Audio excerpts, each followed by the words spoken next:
I'm so healthy. You know, I eat good. And Anthony Webb likes the way it makes him feel. I work out every day. He's been at it since his teen years, and he's proud of the way it makes him look. I take care of myself. I go to work every day. He gets it all in. A healthy 26-year-old, never been sick, broken bone, nothing. All that changed, practically overnight. Thought it was an internal hemorrhoid. Some minor bleeding, no pain though, but confusion and fear set in the day Anthony found himself suddenly incontinent. He rushed over to Temple University Hospital. As soon as he came in with the complaint of rectal bleeding, he was scheduled for a colonoscopy. Now Anthony was terrified.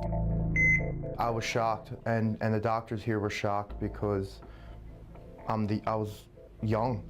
I mean, 26, you don't get colonoscopies at 26. And this is the colon upstream from where the tumor was. Smooth and normal, but colorectal surgeon Howard Ross shows us why Anthony did not have a moment to spare. And as the colonoscope was withdrawn or pulled out, and it was in the very last part of his colon called the rectum, but this hard, irritated lump with a central ulcer is a cancer. It was stage 3 colon cancer. And he's not alone. Yeah, it's very unusual, and it's still rare. But new research by the American Cancer Society is raising concern. It found millennials, patients in their 20s and 30s, increasing in cases of colon and rectal cancers, doubling their risk for colon cancer, quadrupling it for rectal. What Dr. Ross and his Temple colleagues say they sadly do know is that they are now treating more young people, patients half the age that guidelines would even call for their very first screening.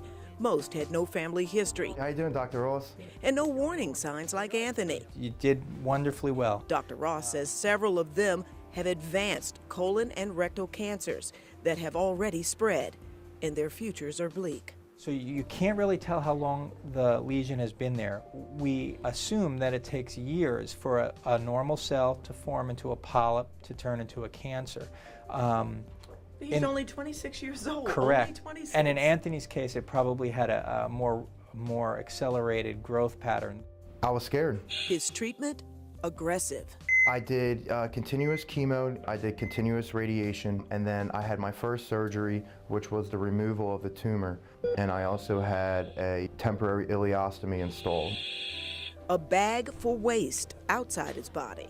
That allows everything else to heal. Through the pain, fatigue, other sickening side effects, and the bag, Anthony kept to his regimen. Now, I am 6 weeks now post-surgery. no more tumor, no bag. His colon intact.